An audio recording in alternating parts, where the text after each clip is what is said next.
15 years. That's a lifetime, isn't it? 15 years of shared jokes, inside-out socks left on the floor, and the quiet comfort of knowing someone has your back, always.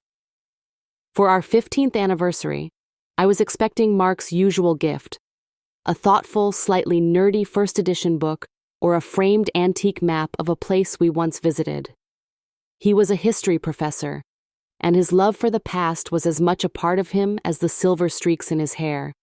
But that night, as we sat by the crackling fire, the glow warming our faces, he handed me a sleek, modern box.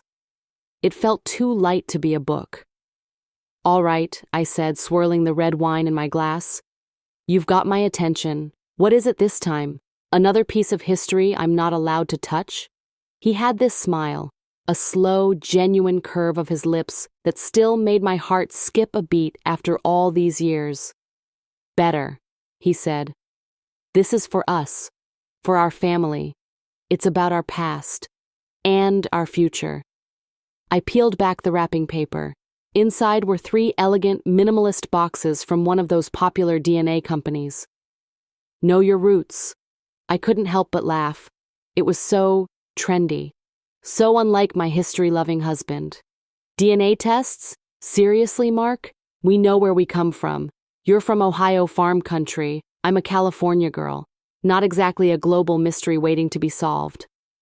"Just humor me," he pleaded, his eyes sparkling with an excitement I found infectious.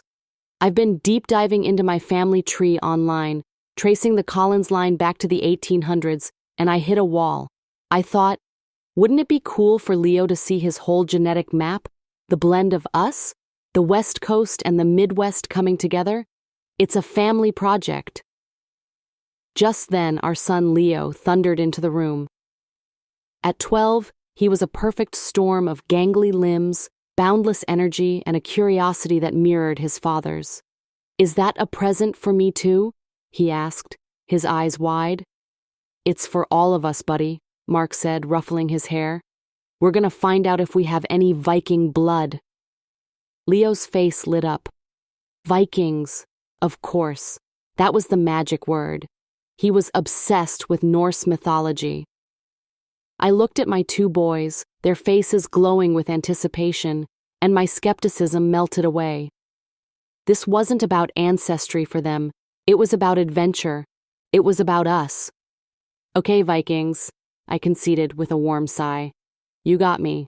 Let's do it." The process itself was mundane.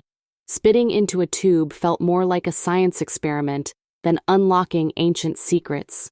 We sealed our little vials, dropped them in the mail, and for a while, we forgot all about it. Life went on. Soccer practice, parent-teacher conferences, arguments over screen time, the comfortable, chaotic rhythm of our little world. 6 weeks later, I was standing in the kitchen, the morning sun streaming through the window, waiting for the coffee to brew. My phone buzzed on the counter. An email. The subject line read, "Your DNA results are in." A smile touched my lips. I poured my coffee, added a splash of cream, and sat down at the kitchen table, pulling my laptop towards me. I clicked the link and the family portal opened. It was a sleek interface, all clean lines and friendly graphics. I looked at my own results first. 99.8% European. No surprises there. I scrolled through the breakdown of regions, a predictable mix of English, Irish, and a little bit of French.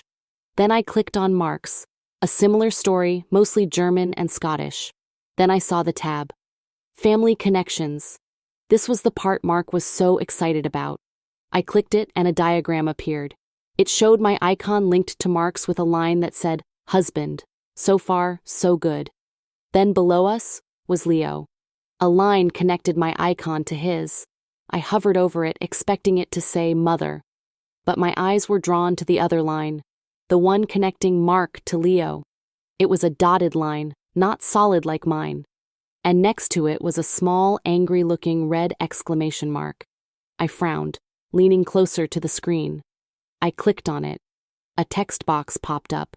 The words were clinical, detached, and they felt like a punch to the gut. Based on the DNA provided, Mark Collins and Leo Collins do not share enough identical DNA to be parent and child. 0% DNA match. This person is not your biological child.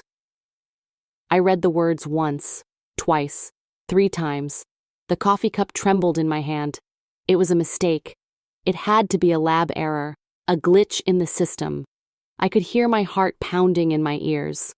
I thought of the day Leo was born, the sterile smell of the hospital, the exhaustion, the overwhelming wave of love when they placed him in my arms. I remembered Mark, his face pale with awe and terror, cutting the umbilical cord with a shaky hand. He was there. We were both there. The sound of the front door opening made me jump. Mark was home from the university earlier than usual. "Hey," he called out cheerfully. "Smells like coffee. Anything interesting in the mail?" I couldn't form words. My throat was tight, my body frozen. I just slowly, silently, turned the laptop screen towards him. His smile faltered as he walked closer. He squinted at the screen, his head tilting in confusion. Then his expression shifted. The confusion morphed into disbelief, and then into something cold and sharp, a deep, profound hurt that twisted his features. "Vera, what is this?" His voice was low, barely a whisper, but it vibrated with a terrifying tension. "Is this some kind of sick joke? It has to be a mistake, Mark," I stammered, my voice sounding thin and reedy. "A lab error. It's impossible." He shook his head slowly, his gaze locked on the screen. "I've read about these things," he said, his voice gaining a hard edge. "These tests, they don't make mistakes like this. They're 99.99% accurate." He finally looked at me, and his eyes weren't the warm, loving eyes I'd known for 15 years. They were the eyes of a stranger, filled with suspicion and a dawning, unbearable pain. "For 15 years, Vera, have you been lying to me?" The accusation hung in the air, sucking all the oxygen out of the room. It struck me with the force of a physical blow. Tears I didn't know I was holding back began to stream down my face. "How can you even ask me that?" I cried. "How? Look at him. He has your father's walk. He has your terrible sense of humor. He even wrinkles his nose when he's thinking, just like you do." "Don't," he snapped, his voice cracking. "Just don't. Who is he, Vera? Just tell me the truth." Panic, pure and absolute, seized me. I had to prove it. I had to make this nightmare go away. Desperate, my hands shaking so violently I could barely control the trackpad, I grabbed the laptop. I needed to show him the proof, the undeniable link. I clicked back to the family diagram, my cursor hovering over the line connecting me and Leo. This would fix it. This would show him it was all a terrible system error. I clicked. I expected to see the words 50% match mother, but the screen showed the same dotted line, the same red exclamation mark, the same soul-destroying text box. Based on the DNA provided, Vera Collins and Leo Collins do not share enough identical DNA to be parent and child. 0% DNA match. This person is not your biological child. The world went silent. The hum of the refrigerator, the distant sound of traffic, my own ragged breathing, it all vanished. There was only the screen and the impossible words burning into my brain. Mark stared, his anger evaporating into a cloud of sheer, unadulterated shock. He looked from the screen to me, his mouth slightly agape. I looked up at him, my face a mask of terror and disbelief. The floor had dropped out from under my world. "Mark," I whispered, the sound tearing at my raw throat. It says he's not mine either." The days that followed were a blur of suffocating silence. Our cozy, vibrant home, once filled with laughter and the sound of Leo's video games, became a museum of a life we used to have. Mark and I moved around each other like ghosts, communicating only in clipped, necessary sentences. "Did you take out the trash?" "Leo has soccer at 4. "I'm not hungry." The elephant in the room wasn't just an elephant. It was a herd of mammoths, stomping on the fragile remnants of our reality. The hardest part was pretending. When Leo came home from school, we had to force smiles onto our faces, ask about his day, and act like the two people who loved him most in the world hadn't just discovered they were strangers to him. Every time I looked at him, at the curve of his smile, the cowlick in his dark hair, the way he crunched his cereal, my heart would ache with a terrifying duality. A fierce, protective love that was as real as the air I breathed, and a cold, horrifying question. If he wasn't mine, then who was he? One evening, after Leo was in bed, I found Mark in his study, staring blankly at a wall of books he'd spent a lifetime collecting. He hadn't touched a single one since the results came in. "We can't keep doing this," I said, my voice barely a whisper. "This silence is killing us." He didn't turn around. "What do you want to talk about, Vera? The fact that our entire life is a lie? That the boy sleeping down the hall, the boy I taught to ride a bike and build a model airplane, isn't my son? That he isn't your son?" "He is our son," I insisted, tears welling up again. They were my constant companions now. I don't care what some test in a lab says. I carried him. I felt him kick. I went through 22 hours of labor. That's real, Mark. What we have with him is real.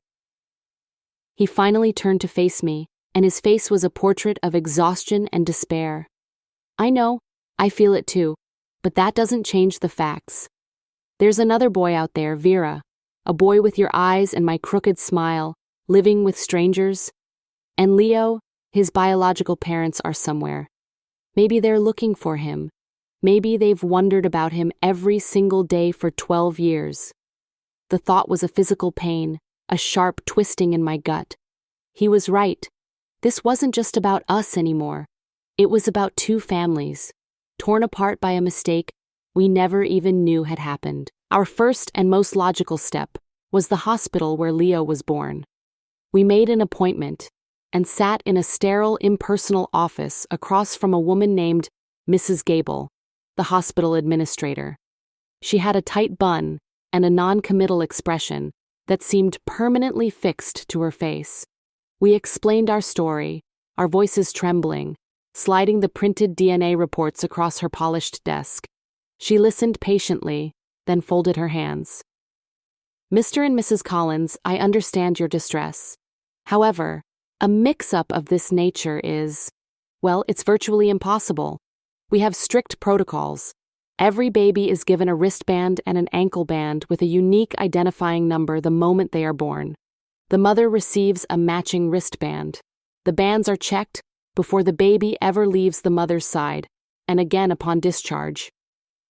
"But it happened," Mark's voice rose, filled with a frustration that had been building for days. "We have scientific, undeniable proof that it happened. All we want is to see the birth records for that day. September 14th, 12 years ago. Who else gave birth in this hospital on that day? Was there another baby boy?" Mrs. Gable sighed, a sound of practiced pity. "Even if there was, I couldn't tell you. Those records are sealed. Federal and state privacy laws, HIPAA, are extremely strict. Without a court order, which would require a significant legal battle, my hands are tied. I'm very sorry." We walked out of the hospital and into the glaring afternoon sun, feeling more defeated than ever. The system designed to protect people was now a wall keeping us from the truth. We were adrift, with a life-altering secret and no way to solve it. That night, we decided we couldn't rely on official channels. We needed someone who operated outside the lines. The next morning, I found myself looking up private investigators in our city. The websites were a mix of cheesy graphics and promises to catch cheating spouses. It felt sordid and desperate. But we were desperate. We chose an investigator named Arthur Harrison. He was an older man, a former cop with tired eyes that seemed to have seen everything. His office was small and cluttered, smelling of stale coffee and paper. We told him the whole story, He listened without interruption, his face unreadable, taking notes on a yellow legal pad. When we were done, he leaned back in his creaky chair. "This is a tough one," he said, his voice a low gravel. "A cold case, 12 years old, but the DNA is the key. That's your smoking gun. It's no longer a he said, she said. It's a fact." He explained his process. He'd use back channels to try and access hospital admission logs for that specific 24-hour period. He'd cross-reference birth announcements, public records. It would be slow, painstaking work, and expensive. We didn't care. We wrote him a check that made my stomach clench, handing over the most fragile thing in the world, our hope. Then, the waiting began. Days turned into weeks. Every time the phone rang, my heart would leap into my throat. We were living on a knife's edge. Our marriage was strained to the breaking point. The shared trauma either pulls you together or pushes you apart, and we were oscillating violently between the two.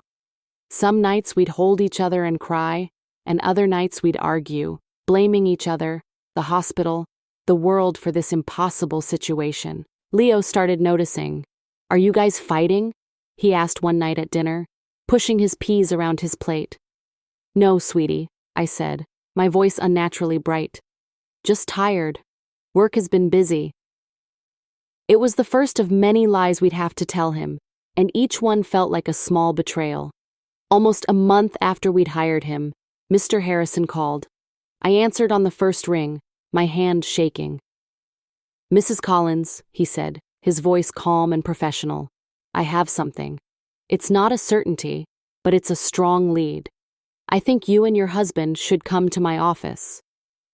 The drive to Mr. Harrison's office was the longest 10 minutes of my life. Mark's hands were clenched on the steering wheel, his knuckles white. We didn't speak. There was nothing left to say. Everything depended on what was waiting for us in that cluttered, coffee-scented room. Mr. Harrison had a single manila folder sitting on his otherwise messy desk. It looked thin, insignificant, but I knew it held the power to either save us or destroy us completely. "Okay," he began, opening the folder. I had a source pull the unofficial admission and discharge logs for the maternity ward on September 14th, 12 years ago. It was a busy day. 7 births, 4 girls, 3 boys. My heart hammered against my ribs. 3 boys. I started digging into the families of the other 2 boys. One family moved to Australia 8 years ago. The other family still lives about an hour north of here, a town called Maple Creek. He slid a piece of paper across the desk. It was a printout of a public record. The Jennings, Sarah and Tom Jennings. They had a baby boy, Ryan Jennings, born at 11:42 p.m. on September 14th. Leo was born at 11:58 p.m. 16 minutes. A 16-minute window. "But here's the kicker," Harrison continued, leaning forward. "I spoke with a retired nurse who worked that shift. She remembers that night clearly because there was a brief power outage around midnight. The backup generators kicked in, but for about 5 to 10 minutes, there was chaos. Nurses were using flashlights, manually checking monitors. It was a moment of vulnerability. A moment when a tired, overworked nurse could have made a mistake. A terrible, life-altering mistake." My hand flew to my mouth. It was real. This wasn't just a theory anymore. There was a time, a place, a reason. "I did some light social media recon," Harrison said, his voice softening. "The Jennings are a public-facing family. Sarah Jennings is a real estate agent. Her profile is open." He reached into the folder and pulled out a photograph printed on glossy paper. He placed it on the desk between me and Mark. It was a family portrait, the kind people take for Christmas cards. A smiling man and woman stood on a porch, decorated with autumn pumpkins. Between them stood a 12-year-old boy. The air left my lungs in a painful rush. I felt dizzy, like the room was tilting. The boy was a ghost. He was the ghost of a child I'd imagined 1,000 times. He had my jawline, the same shape to my face that I saw in my own baby pictures. And his eyes? They were Mark's eyes. The same deep brown, the same slight almond shape. He even had Mark's crooked smile, the one that only showed up when he was genuinely happy. It was like looking at a phantom version of our own son. "That's him," I whispered. My voice choked with a sound that was half sob, half gasp. Mark just stared, his face ashen. He was completely silent, his breathing shallow. I could feel the violent conflict raging inside him as he looked at this photo of a stranger who was his own flesh and blood. Mr. Harrison gave us the address. We drove home in a daze, the photograph lying on the seat between us like a bomb. We didn't know what to do. Call them? Show up at their door? "Hello? We have your son, and we believe you have ours?" The words were insane. For 2 days we did nothing. We just existed, circling the photograph, circling each other circling the unbearable truth. Finally, on a Saturday morning, Mark picked up his car keys. "I can't," he said, his voice raw. "I can't just sit here. I have to see him. Just see him." We drove for an hour, the GPS directing us to a quiet, tree-lined street in Maple Creek. It was the kind of idyllic suburban neighborhood you see in movies. Kids were riding bikes, people were mowing their lawns. We found the Jennings house. It was a lovely 2-story colonial with a basketball hoop in the driveway. And their car wasn't there. A knot of panic and relief tightened in my chest. But Mark had a look of grim determination. "Where would a family go on a Saturday morning?" he muttered, already driving slowly down the street. We found them a few blocks away at a sprawling community park. We parked across the street, partially hidden by a large oak tree, and we watched. There they were. Tom Jennings was throwing a football with Ryan, our son, our biological son. He ran and jumped, his laughter carrying across the field, a sound we'd never heard but felt like we'd known forever. He looked happy. He looked healthy. He looked so incredibly loved. I saw Sarah Jennings sitting on a picnic blanket cheering him on. She looked kind. She clapped for him just like I clapped for Leo at his soccer games. She was a good mom. A wave of emotions so complex I couldn't name them washed over me. A searing jealousy, a profound relief, a deep, aching sadness, and a strange, unwelcome connection to this woman who had been raising my child. "He looks so happy," Mark said, his voice thick. "They seem like good people." "She's a good mom," I replied, the words tasting like ash in my mouth. "I can tell." We sat there for what felt like an eternity, 2 spies watching a life that should have been ours, a life that had been stolen from us by a simple, careless mistake in the dark. Finally, I turned to Mark, tears streaming down my face. "We have to tell them," I said. "They deserve to know the truth. Ryan deserves to know. And Leo. Leo deserves to know his whole story, no matter how hard it is to hear. We can't live this lie anymore." Mark nodded, his jaw set. He took a deep, shuddering breath. He put the car in drive, but he didn't drive away. He made a slow U-turn and drove across the street, parking right behind the Jennings minivan. He turned off the engine. For a moment, we just sat there, gathering the courage to detonate a bomb in the middle of this perfect Saturday afternoon. Then together we got out of the car. We started walking towards them, our steps feeling heavy, like we were wading through mud. Sarah Jennings turned at the sound of our approaching towards us, a look of confusion on his face, a curious, friendly smile on her face. "Dad?" Completely and blissfully unaware that her world, just like the car, was about to end, her voice and begin all at one time.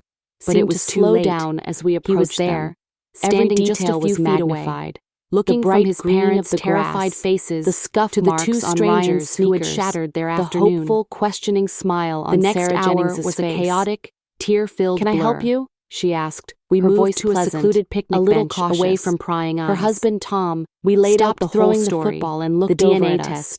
The hospital, the power outage, My private carefully investigator. rehearsed opening speech They vanished listened, from my mind, alternating between all I furious could do was denial stand and there, horrified my acceptance. heart pounding a frantic Sarah rhythm wept against silently, my ribs, her hand Mark covering stepped her forward mouth as she his stared at expression Mark's grave. face. Tom "Are you paced Sarah?" back and and Tom forth like a Jennings, caged he animal, asked, running running his his steady hands through despite his the hair. tremor I knew he was And feeling. through it all, Ryan and I kept Tom stealing said, glances walking at each closer. other. His brow He was looking furrowed. at me, at Is the woman who something shared wrong? his DNA. Our names are With a Mark mixture and of Vera fear Collins, and a strange, Mark said. unnerving curiosity. Something happened a long time and I was ago. looking at him. 12 years The ago, baby at I never Northwood got to General hold. Hospital. The boy We I never believed got there to was know. My a heart mistake. breaking and swelling all at I once. watched Sarah's friendly smile So what do curdle you into want? confusion. Tom A finally mistake? demanded, his What are you voice talking raw with about? anguish. I couldn't You hold it expect in us any to longer. just The words what? tumbled out Swap? of me in a desperate, You take our broken son whisper. and we take yours?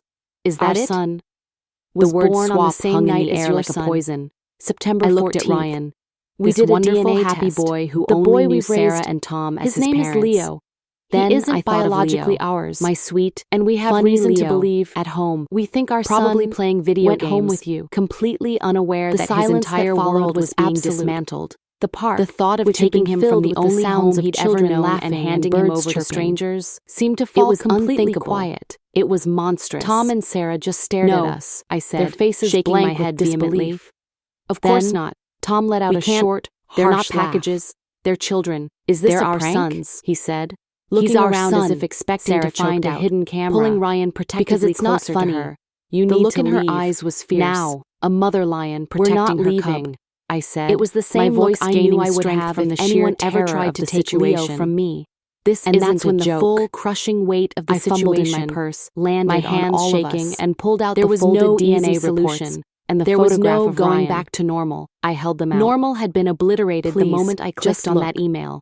We were four parents, Sarah's eyes two flickered down to children, the photo in all my hand. victims of a She saw random her son's catastrophic face. mistake. Then she looked up, and we were trapped really in an looked impossible at Mark. nightmare with no Her clear eyes way out. widened.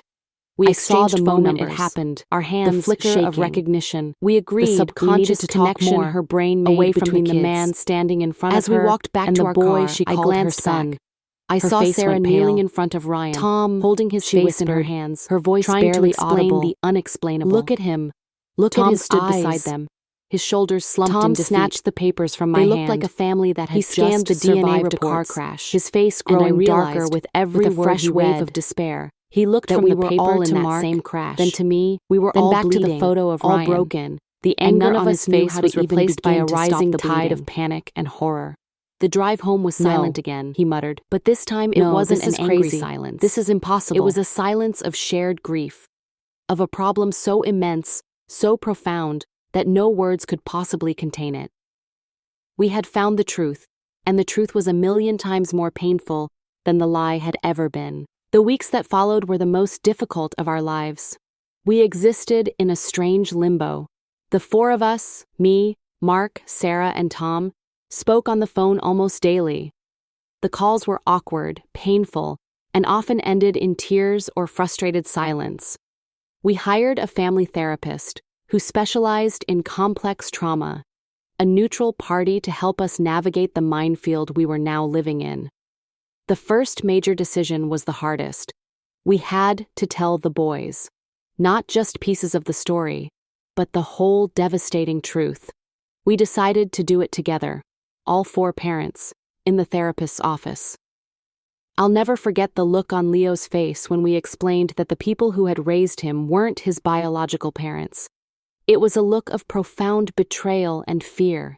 He recoiled from me when I tried to touch his arm, and the small movement shattered my heart into a million pieces. Ryan was quieter, his face pale, his eyes darting between Mark and Tom, trying to process how the man he called Dad wasn't related to him by blood.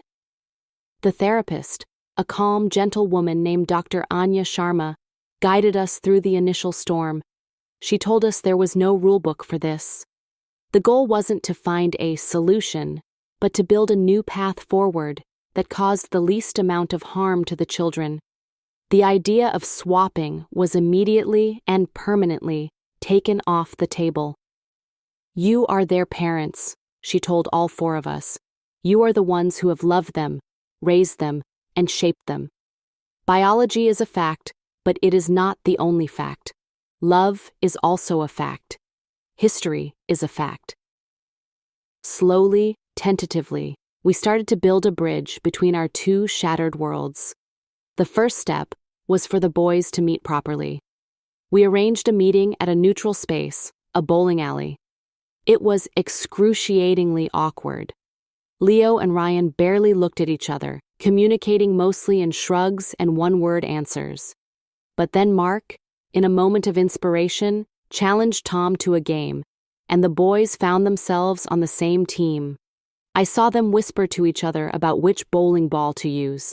It was a tiny crack of light in a universe of darkness. The next step was for us, the parents, to get to know the children we had only known through photographs and stories. Sarah and I started meeting for coffee. At first, it was tense. We were rivals in a way, bound by the most intimate and painful connection imaginable. But then she started telling me stories about Ryan's biological family, sharing little anecdotes about his babyhood that I had missed. And I told her about Leo, about his kindness and his wit, the son she'd never known. We cried together. We were the only two people on Earth who could truly understand the other's specific brand of heartbreak. She wasn't the woman who had my son. She was the woman who loved him. Mark and Tom found their own connection, bonding over sports and a shared, helpless frustration with the situation. They started taking both boys to baseball games together. It was a slow, messy, painful process. There were good days and terrible days. Days when Leo would get angry and yell that we weren't his real family. Days when Ryan would quietly cry and ask Tom if he still loved him. But through it all, we held on to what Dr. Sharma had told us. We had to put the children first. We decided not to uproot them. They would continue to live in the homes they'd always known, with the parents who had raised them. But we would no longer be two separate families. We would become one large, strange, unconventional one. We started spending weekends together. We had joint Thanksgiving and Christmas dinners. It was loud, chaotic, and emotionally exhausting, but it was also beautiful. I watched Leo and Ryan slowly forge a bond. They weren't just two boys caught in a bizarre situation anymore.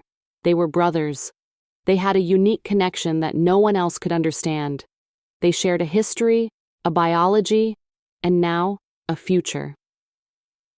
About a year after that first devastating email, we threw a joint 13th birthday party for them in the same park where our worlds had first collided.